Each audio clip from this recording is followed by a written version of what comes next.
o fim do mundo. Ninguém levou a sério quando o doido saiu pelas ruas da cidade velha gritando que nem doido. O mundo vai acabar em água! O mundo vai acabar em água! Em resposta, só um desabafo. Mas melhor em água do que nesse fogaréu dos infernos. Resmungou entre os dentes um homem que acabara de perder pela sei lá qualésima vez a lavoura esturricada pela sequidão do demo. O resto foi silêncio ou escárnio. Ninguém deu ouvido ao doido. O doido procurou até o serviço de alto-falante. Inútil. Ninguém deu ouvido ao doido. O doido então bateu de porta em porta, mas de casa em casa lhe bateram a porta na cara.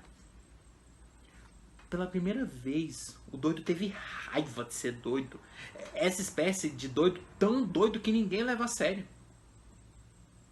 Pela primeira vez, o doido quis ser uma missão. Um de calça, camisa, sapato, conhecedor de todas as letras do alfabeto. Descalço, descamisado e com as vergonhas já quase à mostra, o doido não sabia nem as letras do nome. O doido não sabia sequer o nome. Mas o doido sabia que o mundo ia acabar em água. E sabia não porque o arcanjo Gabriel ou o capeta Satanás em pessoa lhe soprassem aos ouvidos a medonha profecia. E sim porque calhara de passar bem na frente do telefone público justo quando o homem do governo, atormentado pela inexorável nuvem de pernilongos que ostenta sobre a cabeça emplastada de suor e brilhantina, gritava no interurbano. Oh, pois por mim não indenizava nem construía cidade porra nenhuma. Eu abria logo as comportas e deixava as águas inundar até os cornos. Esse cu de mundo de merda. Esse calor do inferno. Esses mosquitos filho de uma égua. É favor que se faz ao mundo. E foi assim que o doido surtou de louca lucidez e saiu correndo anunciando aos gritos: o mundo vai acabar em água! O mundo vai acabar em água! Mas ninguém levou a sério. Só daí uns meses, quando o governo instalou o canteiro de obras e decretou que o mundo ia mesmo acabar em água. Bem, não foi com essas exatas e justas palavras que o governo noticiou a construção da hidrelétrica. Mas foi assim que o povo captou a mensagem. E foi aí que a cidade pela primeira vez levou o doido a sério. Mas já era tarde. Nesse meio tempo, depois de mendigar jornal velho à torta e à direita, o doido, com a minha ajuda e de mais outros meninos, construiu um barco de papel em tamanho real e zarpou nas águas secas antes que o rio engrossasse ou minguasse de vez por obra do engenho humano e engolisse a cidade, que não sei quantos anos lhe servia de margem. E nunca mais ninguém ousou duvidar de doido.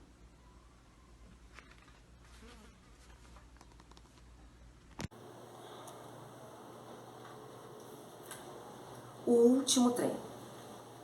Mais por costume que precisão, o trem de ferro estaciona na plataforma da estação vazia, no meio do nada. Não há alma vivente ou morta para embarque, nem motivo algum para desembarque. Mas ainda que razão nenhuma houvesse, os passageiros começavam a desembarcar. Uns para esticar as pernas, outros para aliviar as necessidades atrás das árvores, todos para olhar lá longe, na parte mais baixa da paisagem, a cidade que até o dia de ontem estava acolá. Quer dizer, a cidade de ontem para hoje não desmontou as casas e foi-se embora feito cigano circo.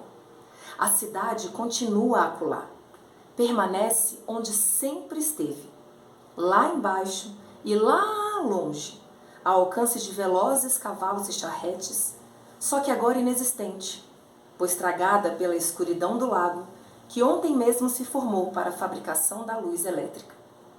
De tão calmas Isentas de marés e correntes, as águas do lago parecem incapazes de beber uma cidade inteira. Mas que ninguém se engane com a sede das águas, menos ainda com a fome do homem pelos progressos. O trem demora na estação mais que o de costume, mas ninguém tem pressa. É até possível que alguns dos mais velhos, entre os mais velhos viajantes desembarcados, houvessem em tempos remotos assistido com os próprios olhos ao nascer de uma cidade. Primeiro a derrubada das árvores, depois o punhado de casas de madeira nascidas das árvores mortas, depois a igreja, porque Deus, ao contrário dos pobres fiéis, não vive sem teto. Em seguida, o comércio improvisado que aos poucos se instala ao sabor da demanda dos pioneiros. A munição de espingarda e boca, a cachaça, as ferramentas de trabalho e então as mulheres da vida em si desistidas que se chegam e se dão pelo dinheiro pouco que já começa a circular de mão em mão.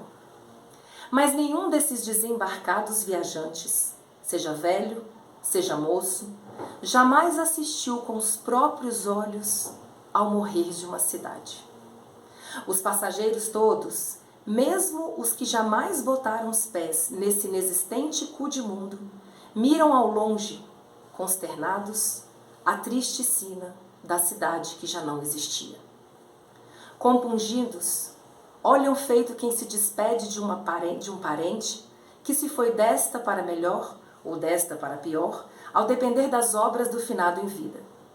Como nenhum ajuntamento de gente é mau ou bom por si só, sendo portanto inocente do uso que cada um ou o conjunto de seus cidadãos faz ou deixa de fazer do próprio livre-arbítrio, a cidade velha tão pouco havia de merecer o afogamento que ainda ontem lhe coube. De cabeças baixas, os homens tiram os chapéus e as mulheres puxam a forte oração endereçada ao Deus, que se fosse de fato fiel, deveria era de não arredar o pé e liderar a resistência e se afogar de braços dados com seus rebeldes rebanhos humanos e caprinos. O apito agudo, seguido pelo resfolegar da locomotiva, interrompe o requiem para a cidade morta. Na plataforma, o agente da estação trina pela segunda e última vez o apito prateado. A prata do apito e os boltões dourados do uniforme impecável refletindo o impecável sol do meio-dia, a bandeira verde anunciando a iminente partida do trem. Um a um, os passageiros reembarcam todos e correm todos às janelas dos vagões para um breve olhar de despedida, mesmo aqueles cujos assentos localizam-se nos corredores, de modo que são poucas as janelas para tantas as cabeças. Feito hesitasse ir embora, o trem arrasta-se pesado ao longo da plataforma deserta. Há quem procure com os olhos o agente da estação para um derradeiro e solidário adeus. Mas não há ninguém na plataforma. Os passageiros então concluem que agora o inútil funcionário fosse miragem ou assombração e dão adeus ao vazio.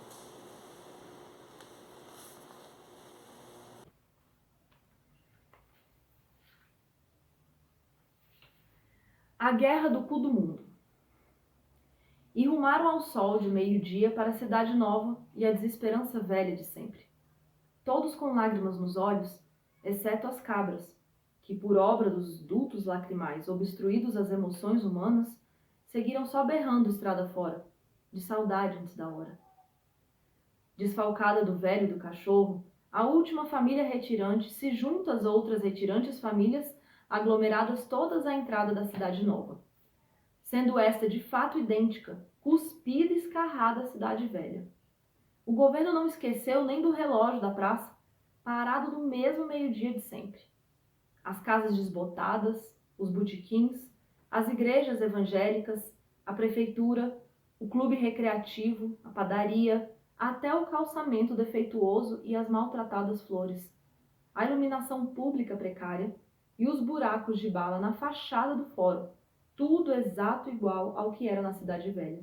Tintim por tintim, ipsis literis, cara de um focinho do outro, sem tirar nem pôr, exceto pela quilométrica fita verde e amarela que envolve a cidade nova de norte a sul, de leste a oeste, de fio a pavio, de cabo a rabo, do Oiapoque ao Chuí. Para cada 1,5 metro de fita verde e amarela, um soldado e seu fuzil.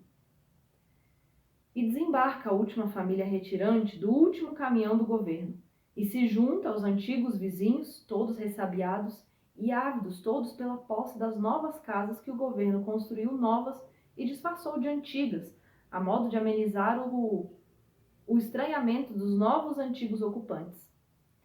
Do lado de dentro da cidade nova, quase deserta, jazem só as autoridades civis, militares e eclesiásticas perfiladas no palanque, e os músicos da banda A Furiosa, de uniforme novo em folha, executando as antigas marchas e dobrados, à espera da inauguração. E o povo parado em pé do lado de fora do quadrilátero verde e amarelo.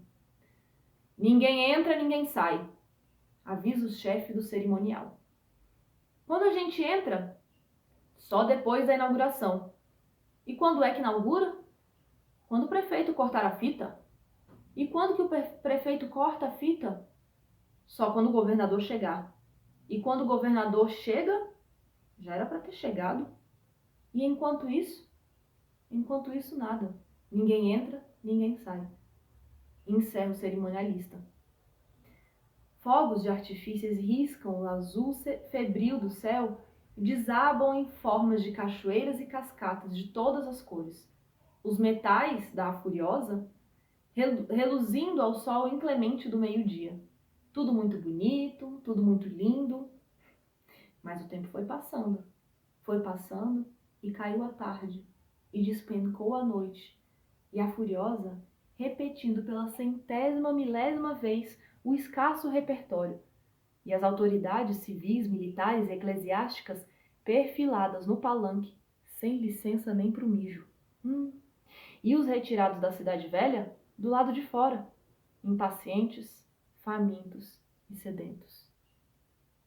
Ninguém sabe quanto tempo durou a espera, nem quem foi o primeiro morador a perder a paciência e invadir à força a cidade nova, logo seguida pelos todos os demais habitantes e os soldados logo abrindo fogo e não economizando munição adquirida sem licitação às custas do espolhado contribuinte, e os moradores, homens e mulheres, armados só com canivete, que sequer riscavam os imponentes escudos dos soldados, e as meninas e os meninos com estilingues atirando pedras que ricocheteavam nos vidros à prova de bala dos capacetes dos burucutus, de modo que foi uma carnificina. E no final das contas, segundo o Instituto Brasileiro de Geografia e Estatística, o saldo sendo de 2.327 mortos, ou seja, toda a população da Cidade Velha, sem tirar nem pôr uma alma sequer, querendo isso dizer que morreu todo mundo e não sobrou ninguém para contar a história. E é por falta de fontes primárias e secundárias, e até mesmo terciárias confiáveis, que essa história se conta assim, desse modo, tão descosturado e impreciso. O fato é que a cidade nova findou-se desabitada por falta de habitantes, e o mato e o abandono tomaram conta das ruínas, e é por isso que essa história se chama A Cidade Inexistente. Ou então não foi nada disso. O povo não inventa, mas aumenta, que é uma maravilha de se ver e ouvir. Quem conta um conto aumenta um ponto e vice-versa. E é por isso que essa história não se encontra em livro didático, nem em séria enciclopédia. E no final não houve confronto nenhum. Foi uma guerra inexistente. A espera do lado de fora da Cidade Velha foi de fato longa, mas assaz pacífica. A Cruz Vermelha despachou mantimentos cuspidos de paraquedas das aeronaves cedidas pelo exército, de forma que ninguém morreu de fome durante a espera, que durou 7 dias e 7 noites. E no fim, o prefeito acatou a vontade do povo e cortou a fita da cidade nova, e a vida seguiu adiante. Ou então não foi nada disso nem daquilo, ou foi um pouco disso e um pouco daquilo. A guerra de fato existiu, mas ninguém morreu baleado, porque as balas dos militares eram de borracha, e por isso mesmo o saldo foi só de 2 ou 3 dezenas de cegos alvejados nos olhos, que o governo logo cooptou e capacitou para a tocação de viola, conferindo à cidade nova o título de capital mundial dos cegos violeiros, com direito a 30 segundos na Voz do Brasil e 15 no Jornal Nacional. Já de acordo com outros relatos, cuja fidedignidade não pode ser comprovada nem tampouco descomprovada, se vítima fatal existiu, há de ter sido entre as autoridades civis, militares e eclesiásticas, por desidratação ou grave retenção de líquido, devido ao longo perfilamento no palanque à espera do governador, que até hoje não sujou a sola do sapato nesse cu de mundo, do fim do mundo.